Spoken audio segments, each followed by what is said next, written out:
निभा के सास ससुर उसके देवर की शादी की जिम्मेदारी उसे सौंपकर इस दुनिया से रुखसत हो गए थे, लेकिन निभा का देवर रुपेश शादी नहीं करना चाहता था। निभा अपने देवर को शादी करने के लिए बार बार मनाने की कोशिश करती। एक दिन निभा अपने देवर के साथ बाजार जाती है।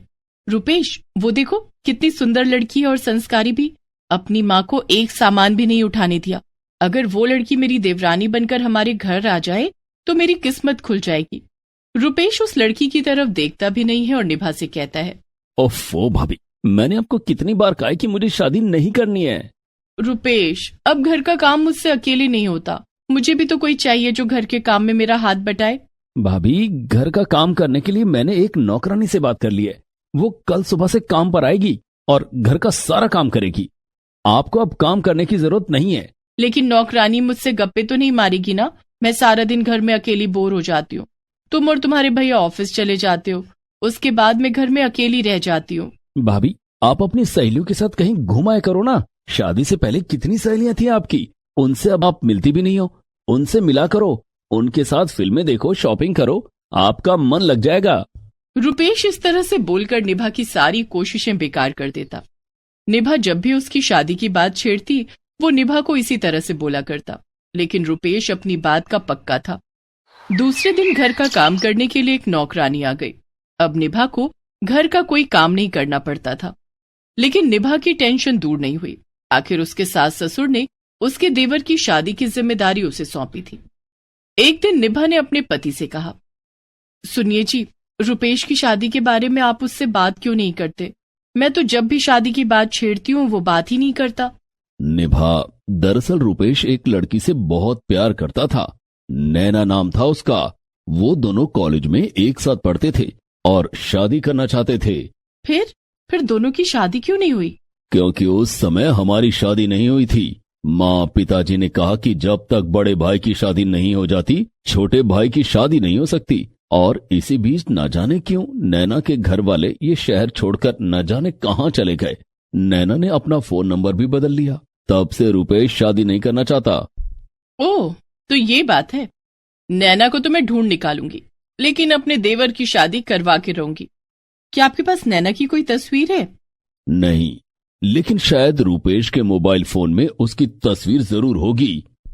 अगले दिन रुपेश जब ऑफिस जाने के लिए नहा रहा होता है, तब निभा उसका मोबाइल फोन चेक करने की कोशिश करती है। ओह, देवर जी ने तो अपने मोबाइल फोन में पासवर्ड लगाया हुआ है। अब नैना की तस्वीर कैसे ढूंढूंगी? नैना की तस्वीर ढूंढने से पहले मुझे देवर जी के मोबाइल का पासवर्ड पता लगाना होगा। इतने में रुपेश नहाकर बाथरूम से निकलने वाला होता है। तभी निभा वहां से हट जाती है और दरवाजे के पीछे से छिपकर देखने लगती है। वो देखती है कि रुपेश अपना मोबाइल फोन उठाता है और अपना मोबाइल फोन अनलॉक करता है और नैना रुपेश के मोबाइल का पासवर्ड देख लेती है और रुपेश अपने बॉस से बातें करने लगता है। अब नैना की तस्वीर ढूंढने में वक्त नहीं लगेगा। तभी निभा रुपेश को आवाज लगाती है, देवर जी, नाश्ता तैयार है, जल्दी से आ जाओ। आ रहा हूँ भाभी। रुपेश तैयार होकर नाश्ते के टेबल पर आता है। निभा कमलेश और रुपेश का नाश्ता लगाती है। आप लोग नाश्ता कीजिए, मैं अभी आई। निभा जल्दी से रुपेश के कमरे में जाती है और उसका मोबाइल फोन अनलॉक करके फोटो गैलरी चेक करने लगती है। वहां उसे एक तस्वीर दिखाई देती है जिसमें रुपेश के साथ एक लड़की भी थी। तस्वीर में रुपेश इस लड़की के साथ कितना खुश नजर आ रहा है। हो ना हो यही नैना होगी। निभा उस तस्वीर की तस्वीर अपने मोबाइल में खींच लेती है और फिर जल्दी से नाश्ते की टेबल पर आकर बैठ जाती है। भाभी, आप कहाँ चली गई थी? मुझे एक पराठा चाहिए था। निभा रुपेश को पराठा लाकर देती है। ये लो देवर जी, अब कुछ दिनों में आपको पराठा खिलाने वाली आ ही जाएगी। भाभी, फिर शुरू हो गई आप? अच्छा बाबा, सॉरी, अब नाश्ता कर लो। रुपेश और कमलेश नाश्ता करके अपने अपने ऑफिस चले जाते हैं। उनके जाने के बाद अब नैना को कहां और कैसे ढूंढूं? तभी निभा को ख्याल आता है, आजकल तो सोशल मीडिया पर सब मिल जाते हैं, फेसबुक और इंस्टाग्राम पर ढूंढती हूँ। निभा फेसबुक और इंस्टाग्राम पर नैना का नाम लिखकर सर्च करने लगती है, लेकिन नैना उसे नहीं मिलती है। निभा कई दिनों तक मोबाइल फोन में लगी रही और सोशल मीडिया पर नैना को ढूंढने लगी। भाभी, क्या बात है, आजकल जब देखो आप मोबाइल फोन चलाती रहती हो? क्या करूं देवर जी, बोर हो जाती हूँ। दिल बहलाने के लिए मोबाइल के अलावा और कौन है मेरे पास? रुपेश निभा का इशारा समझ जाता है और बिना कुछ कहे वहां से चला जाता है। निभा अपने आप से कहती है, ना जाने मैं ये गाना कब गाऊंगी। लो चली मैं अपने देवर की बारात लेके, लो चली मैं अपने देवर की बारात लेके। और निभा फिर से फोन चलाने लगती है। वो इंस्टाग्राम पर रील्स देख रही थी, तभी उसकी नजर एक रील पर जाती है जिसमें एक लड़की भजन गा रही थी। अरे ये तो नैना है, वही नैना जिसकी तस्वीर मैंने रुपेश के साथ देखी थी। निभा नैना को मैसेज भेजती है और उसका फोन नंबर मांगती है। नैना का जवाब आ जाता है। निभा उसे फोन करती है। हाय नैना, इंस्टाग्राम पर आपका भजन देखा, आप बहुत अच्छा गाती हैं, मैं आपसे मिलना चाहती हूँ। जी जरूर, मुझे भी आपसे मिलकर अच्छा लगेगा। आप कहाँ रहती हैं? मैं नैनीताल में रहती हूँ। नैना निभा को अपना एड्रेस मैसेज करती है, लेकिन निभा अपने परिवार के साथ दिल्ली में रहती थी। नैनीताल जाने के लिए तो इन्हें मनाना पड़ेगा। कोई बात नहीं, अपने देवर की शादी के लिए मैं नैनीताल जरूर जाऊंगी। उस दिन जब कमलेश ऑफिस से घर आया, सुनिए जी, हम लोग कई दिनों से कहीं घूमने नहीं गए, मैं सोच रही थी क्यों ना हम लोग नैनीताल चले। ये अचानक तुम्हें घूमने का प्लान कैसे आया? तुम्हें तो पता है कि मुझे छुट्टी नहीं मिलती, एक संडे को छुट्टी मिलती है। अब एक दिन में मैं नैनीताल कैसे जाऊं? ठीक है, आप नहीं जा सकते तो मैं अकेली ही चली जाऊंगी। लेकिन ऐसी क्या बात है कि तुम अकेली घूमने जाना चाहती हो? कोई बहुत जरूरी काम है, किसी बहुत खास से मिलना है। ठीक है, चली जाओ, मैं टिकट करवा देता हूँ। कमलेश निभा का टिकट करवा देता है और दूसरे दिन निभा नैनीताल पहुंच जाती है। वहां वो एक होटल में रुकती है और फ्रेश होकर नैना के दिए हुए पते पर पहुंच जाती है। हाय नैना, मैं निभा हूँ। हाय, मुझे बहुत अच्छा लगा कि आप मुझसे मिलने दिल्ली से यहाँ आई। आती कैसे नहीं, तुम्हें लेकर जो जाना है। जी, मैं कुछ समझी नहीं। तभी निभा अपने मोबाइल फोन में रुपेश और नैना की वही तस्वीर नैना को दिखाती है जो उसने रुपेश के फोन से ली थी। तस्वीर देखकर नैना की आंखें भर आती हैं। आप कौन है और ये तस्वीर आपके पास कैसे आई? मैं रुपेश की भाभी हूँ। रुपेश की शादी के लिए जब भी उससे बात करती हूँ तो वो टाल देता है। फिर मेरे पति ने मुझे तुम्हारे बारे में बताया, तब से मैं तुम्हें ढूंढ रही हूँ। तुम रुपेश को बिना बताए दिल्ली छोड़कर यहाँ क्यों चली आई और अपना फोन नंबर भी बदल लिया? रुपेश ने अपने माता पिता से हमारी शादी की बात की थी, लेकिन उन्होंने इनकार कर दिया। उसके कुछ दिन बाद रुपेश के पिताजी हमारे घर आए और हमें शहर छोड़ने की धमकी देकर गए थे। मेरे पिताजी एक छोटी सी कंपनी में गार्ड की नौकरी करते थे। उन्होंने पिताजी को नौकरी से निकलवाने की धमकी दी। उन्होंने मुझसे कहा कि अगर मैं रुपेश की जिंदगी से दूर नहीं गई तो वे लोग हमें बर्बाद कर देंगे। जिसके बाद हम लोग दिल्ली छोड़कर नैनीताल में अपने गांव आ गए। यहाँ पिताजी खेतों में काम करते हैं और मैं भजन गाती हूँ। ओह, तो ये बात है। कोई बात नहीं, अब तुम्हें और रुपेश को एक होने से कोई नहीं रोक सकता। तुम्हारे जाने के बाद रुपेश के माता पिता भी नहीं रहे। रुपेश किसी लड़की की तरफ नहीं देखता, ना ही वो शादी करना चाहता है। लेकिन मैं अपने देवर की शादी करवा के रहूंगी। मैं रुपेश को जिंदगी भर अकेले नहीं रहने दूंगी। अपना सामान बांध लो, हम लोग कल ही दिल्ली चलेंगे। निभा नैना के घर जाकर उसके माता पिता को सारी बात बताती है। वे लोग नैना को उसके साथ दिल्ली जाने की इजाजत दे देते हैं। निभा नैना को लेकर दिल्ली अपने घर आती है। नैना, तुम चाय नाश्ता करके आराम करो, थोड़ी देर में रुपेश ऑफिस से आ जाएगा। नैना और निभा दोनों आराम करने लगते हैं। शाम को रुपेश जब ऑफिस से घर आता है और घंटी बजाता है तो निभा नैना से कहती है, नैना तुम जाकर दरवाजा खोलो। जी भाभी। नैना दरवाजा खोलती है। अपने सामने नैना को खड़ा देखकर रुपेश खुद को रोक नहीं पाता है। नैना, तुम? रुपेश नैना को गले से लगा लेता है। तुम कहाँ चली गई थी नैना? मैंने तुम्हें कहाँ कहाँ नहीं ढूंढा, लेकिन तुम यहाँ कैसे आई? तब नैना ने रुपेश को सब कुछ बता दिया और ये भी बता दिया कि कैसे उसकी भाभी निभा ने उन दोनों को मिलवाया है। थैंक यू भाभी, आप नहीं जानती आपने मुझ पर कितना बड़ा उपकार किया है। उपकार का बदला भी चुका दो। वो कैसे? अरे भाई, मुझे भी तो गाने का मौका दो। लो चली मैं अपने देवर की बारात लेकर, लो चली मैं।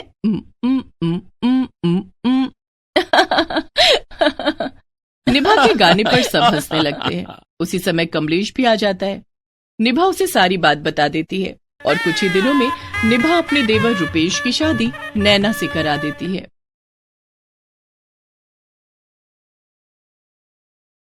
मनीषा किसान रामशरण की बेटी थी। वो भोलापुर गांव में सरकारी स्कूल में पढ़ती थी। मनीषा के पिताजी रामशरण का अपना छोटा सा खेत था, जिसमें वो खेती करते और अपना अनाज साहूकार को बेचते थे। 11 साल की मनीषा अपने माता पिता के साथ खेती में उनकी मदद भी करती थी। तीनों की मेहनत के कारण उनके खेतों के अनाज काफी अच्छे होते थे। रामशरण का खेत तो काफी उपजाऊ है। अगर ये खेत मुझे मिल जाए तो मैं माला माल हो जाऊंगा। साहूकार रामशरण के खेत के कागजात पर धोखे से रामशरण का अंगूठा लगवा लेता है और खेत अपने नाम करवा लेता है। अगले दिन जब रामशरण अपनी पत्नी चंदा और बेटी मनीषा के साथ अपने खेत पर काम करने जाता है तो साहूकार के आदमी उसे खेत में घुसने नहीं देते हैं। कहाँ घुसे जा रहे हो? अपने खेत में जा रहा हूँ, फसल बुआई करनी है। तुम्हें पता नहीं है क्या, ये खेत अब साहूकार का है। तुमने खुद ये खेत उसके नाम किया है। नहीं नहीं मालिक, मैंने ऐसा कुछ नहीं किया। जो भी हो, तुम इस खेत में नहीं जा सकते, मालिक का हुक्म है। रामशरण समझ जाता है कि साहूकार ने उसका खेत हड़प लिया है। इसी तरह साहूकार ने गांव के और भी भोले भाले लोगों का खेत हड़प लिया था। गांव के लोग उसे सलाह देते हैं कि उसे थाने में शिकायत करनी चाहिए, लेकिन जब रामशरण थाने जाता है तो दरोगा साहब, साहूकार ने मेरे खेत धोखे से हड़प लिए हैं। मुझे मेरा खेत वापस दिलवा दीजिए। मेरे और मेरे परिवार का गुजारा उसी खेत से चलता है। लेकिन साहूकार रसूखदार था और उसने दारोगा को उसके खिलाफ कुछ कार्रवाई नहीं करने के लिए पहले ही पैसे दे दिए थे। तुमने अपनी मर्जी से अपना खेत साहूकार के नाम किया है, अब कुछ नहीं हो सकता। दरोगा रामशरण की बात भी नहीं सुनता है और रामशरण को धमकी देकर थाने से भगा देता है। रामशरण के साथ चंदा और मनीषा भी थाने गए थे। दरोगा की हरकत देखकर मनीषा को बहुत गुस्सा आता है। तीनों घर आ जाते हैं। तू खेत वापस कैसे लेगी बेटी?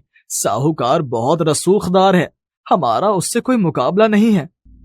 पिताजी, जैसे दरोगा ने हमें हमारा खेत वापस नहीं दिलवाया, उसी तरह मैं भी दरोगा बनकर अपना खेत वापस लूंगी। मैं खूब पढ़ूंगी और पुलिस इंस्पेक्टर बनूंगी और गरीबों की मदद करूंगी। ठीक है मेरी बच्ची, तू खूब पढ़ना। रामशरण और चंदा घर चलाने के लिए दूसरे के खेतों में मेहनत मजदूरी करने लगते हैं और मनीषा खूब मन लगाकर पढ़ने लगी। उस दिन से मनीषा दिन रात मेहनत करने लगी।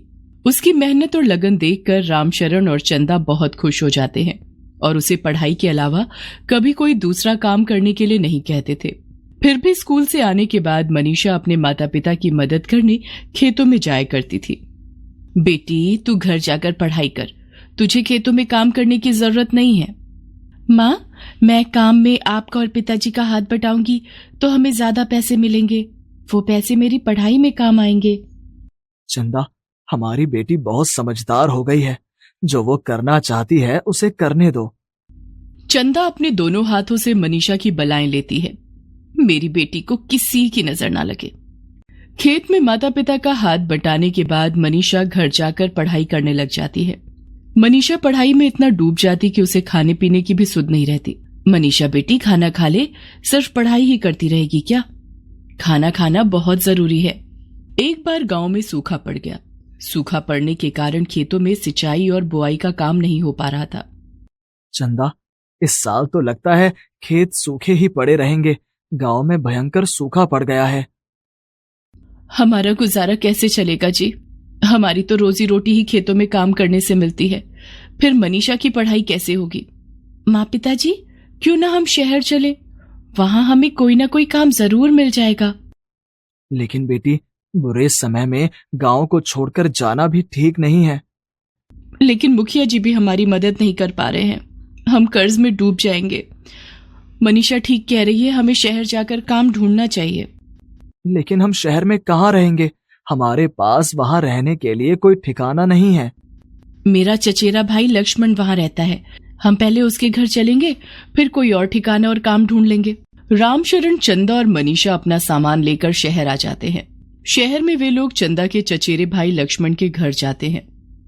लक्ष्मण, हम यहाँ काम की तलाश में आए हैं। गांव में सूखा पड़ गया है, खेतों में काम नहीं है। ठीक है, मैं एक सेठ के घर पर काम करता हूँ। मैं उनसे बात करके आप दोनों को वहां काम दिला दूंगा। तब तक आप मेरे घर में आराम से रहो। लक्ष्मण अपने सेठ से बात करके चंदा और रामशरण को वहां काम दिला देता है। चंदा सेठ के घर में साफ सफाई और रामशरण बगीचे की देखभाल करने लगता है। रामशरण मनीषा का नाम एक सरकारी स्कूल में लिखवा देता है। शहर आकर मनीषा बहुत खुश थी। माँ, शहर में रहकर मैं ज्यादा अच्छे से पढ़ाई कर सकूंगी। यहाँ के शिक्षकों और दूसरे बच्चों से मुझे ज्यादा सीखने को मिलता है। मेरी बच्ची, तू खूब मन लगाकर पढ़ाई कर और अपना सपना पूरा कर। मनीषा खूब मन लगाकर पढ़ने लगती है। धीरे धीरे मनीषा के स्कूल की पढ़ाई खत्म हो जाती है और मनीषा कॉलेज में दाखिला ले लेती है। मनीषा पढ़ने में काफी होनहार थी। शहर आकर उसने इंस्पेक्टर की पढ़ाई और परीक्षा के बारे में पता कर लिया था। उसने बीए की डिग्री भी प्राप्त कर ली और पुलिस में भर्ती होने के लिए प्रवेश परीक्षा का फॉर्म भरा। परीक्षा की तैयारी के लिए मनीषा शहर की लाइब्रेरी में जाकर पढ़ाई करती। कुछ दिनों बाद परीक्षा की तारीख भी आ गई। बेटी, दही चीनी खाकर जा। ऐसा करने से सारे काम शुभ होते हैं। अच्छे से परीक्षा देना और बिल्कुल मत घबराना। हाँ। मनीषा चंदा और रामशरण के पैर छूकर आशीर्वाद लेती है और परीक्षा देने के लिए परीक्षा सेंटर पहुंच जाती है। मनीषा परीक्षा देकर घर वापस आ जाती है। परीक्षा कैसी रही बेटी? माँ, परीक्षा तो बहुत अच्छी रही। मैंने सारे प्रश्न हल कर दिए। शाबाश मेरी बच्ची। और कुछ दिनों बाद अखबार में परीक्षा का परिणाम भी आ गया। माँ, पिताजी, इंस्पेक्टर की भर्ती परीक्षा में मेरा सिलेक्शन हो गया है। चंदा और रामशरण खुशी के मारे मनीषा को गले लगा लेते हैं। माँ, बस मेडिकल टेस्ट और इंटरव्यू में भी मेरा सिलेक्शन हो जाए। वहां भी तेरा सिलेक्शन हो जाएगा बेटी, हमारा आशीर्वाद तेरे साथ है। मनीषा मेडिकल टेस्ट और इंटरव्यू में भी उत्तीर्ण हो जाती है और अब वो पुलिस इंस्पेक्टर बन जाती है। इंस्पेक्टर की वर्दी में मनीषा घर आती है, जिसे देखकर चंदा और रामशरण फूले नहीं समाते हैं। रामशरण और चंदा बूढ़े हो चले थे। माँ, पिताजी, अब आप दोनों को काम करने की जरूरत नहीं है। हम अपने गांव चलेंगे और साहूकार से अपनी जमीन वापस लेंगे और उस जमीन पर हम अपने मजदूर रखकर खेती करवाएंगे। मैं शहर में अपनी ड्यूटी करूंगी और आप दोनों हमारा खेत का काम देखना। रामशरण और चंदा गांव चले जाते हैं। घर पहुंचने पर उन दोनों ने देखा कि साहूकार ने उनकी झोपड़ी की जमीन भी हड़प ली थी और वहां अपना नया घर बनवा रहा था। रामशरण शहर में मनीषा को फोन करता है और उसे सारी बात बताता है। आप वहीं रुको, मैं अभी आती हूं। रामशरण अपने पड़ोसी के घर में शरण ले लेता है। दूसरे दिन मनीषा गांव आती है और सीधा साहूकार के घर जाती है। साहूकार का गार्ड एक महिला इंस्पेक्टर को देखकर चौंक जाता है। जी, आप कौन? साहूकार को जल्दी बुलाओ, मेरे पास उसके खिलाफ गिरफ्तारी का वारंट है। गार्ड साहूकार को बुलाकर लाता है। कौन है आप? मुझे भूल गए? मैं रामशरण और चंदा की बेटी मनीषा हूं, जिसका खेत और घर तूने हड़प ली। अब चल थाने। मनीषा साहूकार के हाथ में हथकड़ी लगाकर उसे घसीटते हुए गाड़ी में बैठाती है और उसे थाने ले जाती है। मुझे छोड़ दो, मैं तुम्हारा खेत और जमीन दोनों वापस कर दूंगा। वापस तो तुझे करने ही पड़ेंगे, लेकिन गांव के दूसरे लोगों के खेत और जमीन जो तूने हड़पी है वो सब वापस करने पड़ेंगे, नहीं तो धोखाधड़ी और जालसाजी के केस में तू जेल जाएगा। साहूकार हाथ जोड़कर बोलता है। मैं सबका खेत और जमीन वापस कर दूंगा, मुझे जाने दो। लेकिन मनीषा साहूकार की एक नहीं सुनती और उसे जेल भेज देती है। साहूकार रामशरण के अलावा दूसरे ग्रामीणों के खेत और जमीन वापस कर देता है। साहूकार को उसके किए की सजा मिल गई थी और मनीषा एक मेहनती और ईमानदार इंस्पेक्टर बन गई थी। गांव वाले मनीषा की बहुत इज्जत करते और उसे इंस्पेक्टर बिटिया कहकर बुलाने लगे। Please subscribe this channel.